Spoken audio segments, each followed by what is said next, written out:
I've been testing ChatGPT's new agent mode for a week, and the results were interesting. While everyone's focused on what these features can do, I found some important details about how they actually perform that could save you time and money. There are some things about usage limits, performance speeds, and reliability that you really need to know before diving in. And honestly, the reality is more nuanced than most reviews are telling you. Welcome back to Bit Biased, where we test AI tools with our own money so you don't have to.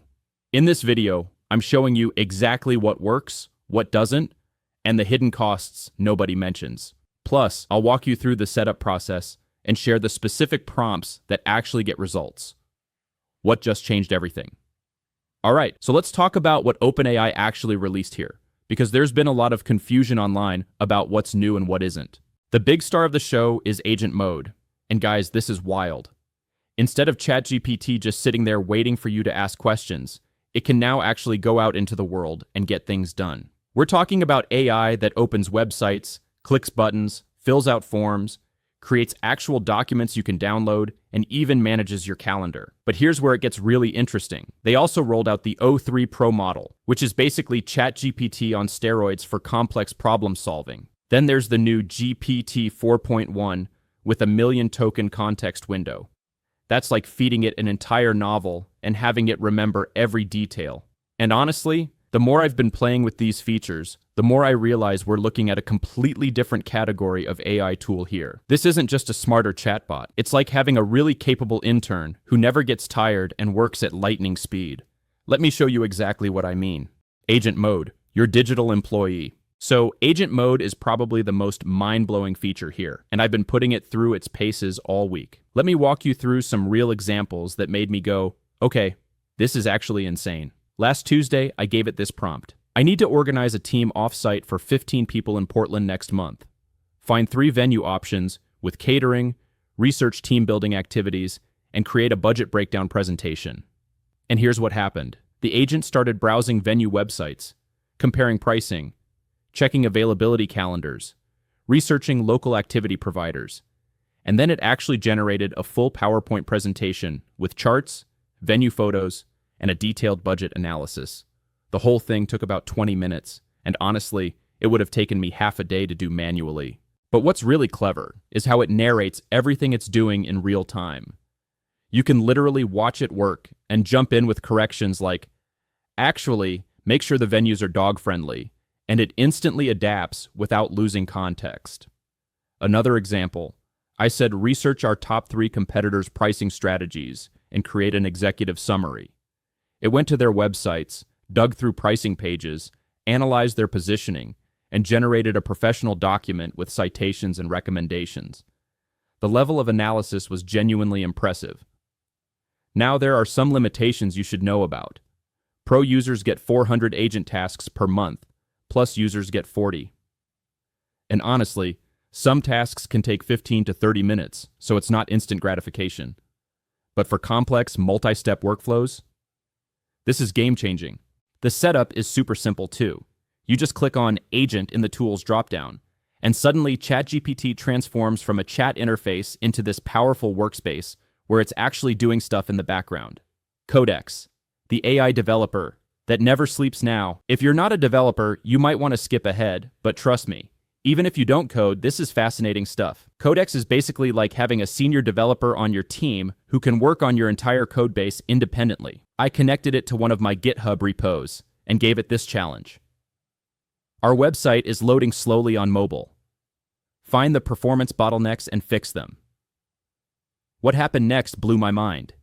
It analyzed the entire codebase, identified that we were loading too many images up front, implemented lazy loading, optimized our CSS, and even wrote unit tests to make sure nothing broke. Then it created a pull request with a detailed explanation of every change. The technical specs here are nuts. It's powered by this Codex 1 model with a 192,000 token context window. That means it can hold your entire application in memory while it works. Most AI coding tools can only see a few files at a time, but this thing understands your whole project structure. I also tested it with add a dark mode toggle to our dashboard with smooth animations and user preference persistence. It didn't just implement the feature, it updated the design system, created the toggle component, added the animation CSS, set up local storage for preferences, and even updated our documentation. The crazy part is it runs everything in a sandboxed environment, so it can actually test its changes and show you proof that everything works before you merge it into your main code base. For developers, this is honestly revolutionary. It's like having a pair programming partner who never gets tired, never gets frustrated, and can work on massive refactoring projects while you sleep. The model upgrade that changes everything. Okay, so beyond agent mode and Codex, we also got some serious model upgrades that are worth talking about. First up is GPT 4.1, and the headline feature here is that million token context window I mentioned. To put that in perspective, you could literally paste in a 400-page book, and it would remember every single detail throughout your entire conversation.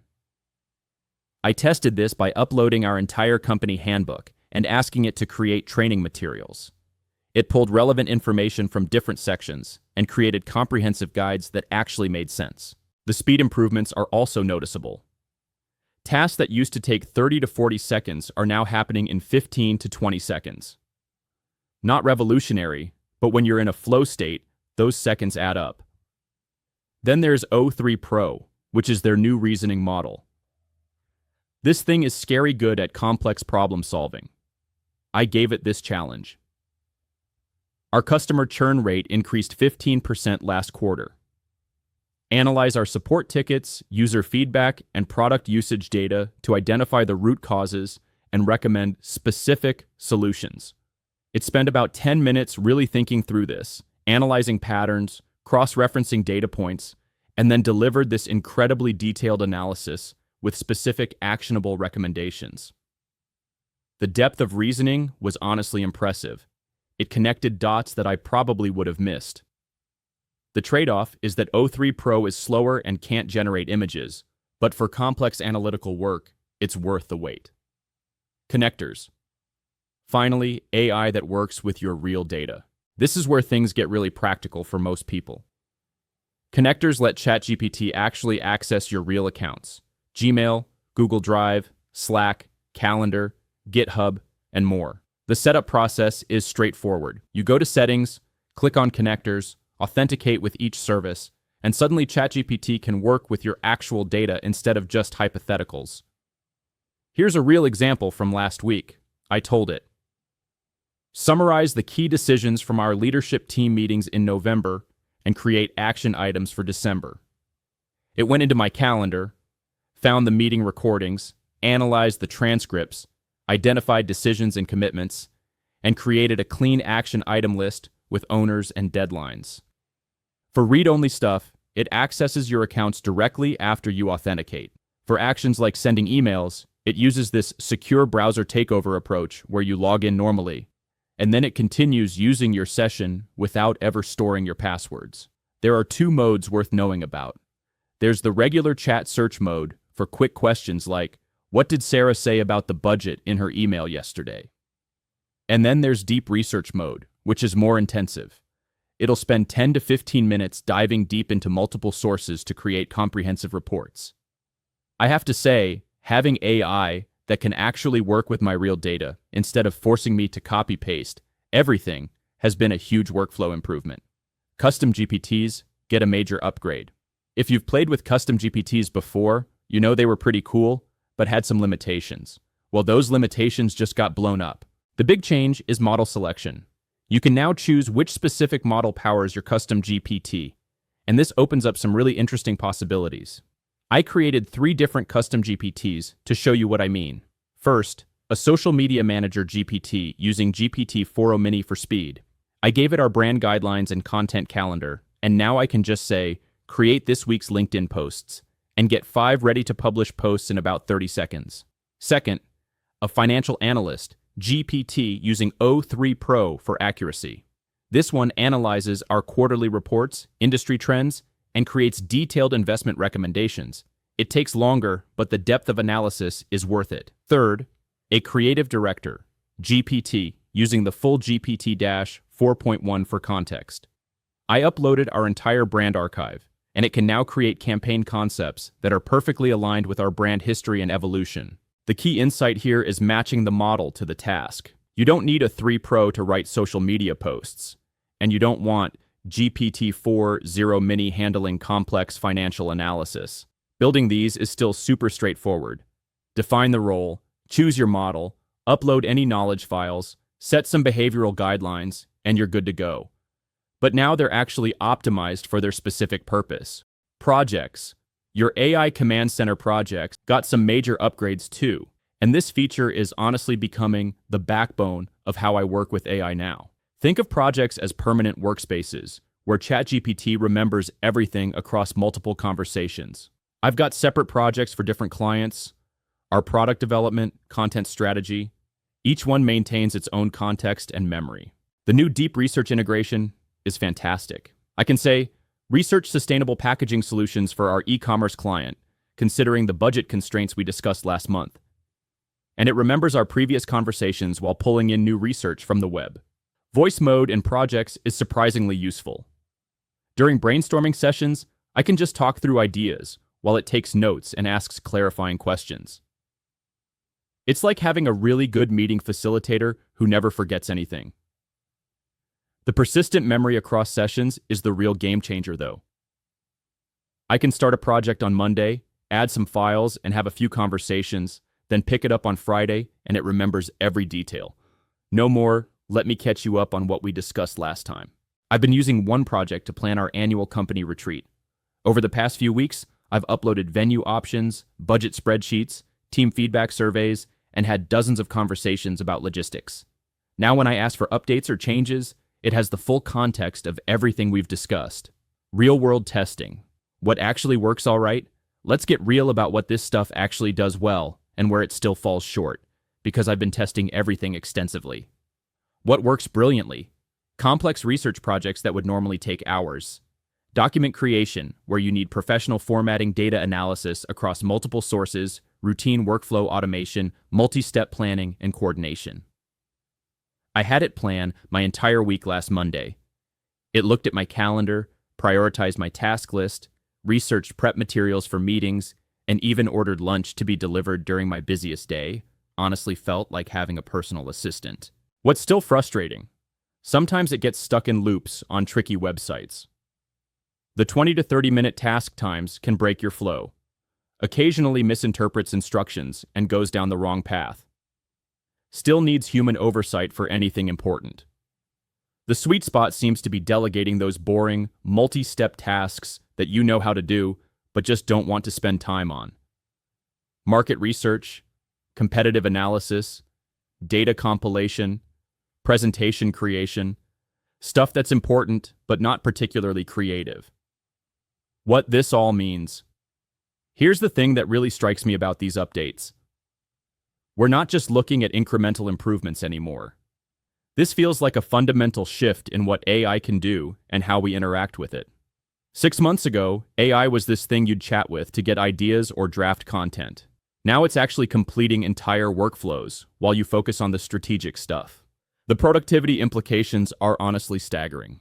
For businesses, the competitive advantage is going to come from figuring out which processes to automate and which ones need human creativity. The companies that get this balance right are going to move so much faster than everyone else. But I think the bigger picture is even more interesting. We're moving toward this world where AI isn't just a tool you use occasionally. It's a collaborative partner that's always working alongside you.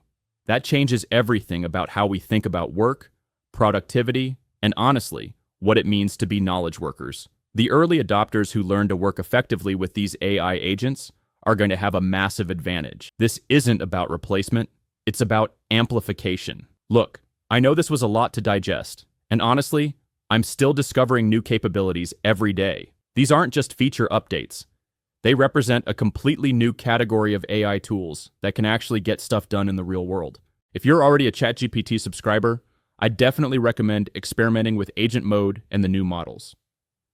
Start with smaller tasks to get a feel for how they work, then gradually tackle more complex workflows as you build confidence. If you're still on the fence about upgrading, These features are probably worth the subscription cost if you regularly do research, analysis, or content creation. The time savings alone can be substantial. What I'm most excited about is where this leads. If this is what's possible now, imagine what AI agents will be capable of in 6 months or a year. We're witnessing the early stages of a fundamental shift in how work gets done. What tasks would you want to delegate to an AI agent first? Are you excited about this stuff or concerned about the implications? Let me know in the comments. I read every single one, and they help shape what we cover next. Don't forget to subscribe if you want to stay on top of these AI developments. The landscape is changing so fast that missing a few weeks can put you way behind the curve. Thanks for watching, and I'll see you in the next one, where we dive even deeper into practical applications and advanced workflows with these new tools.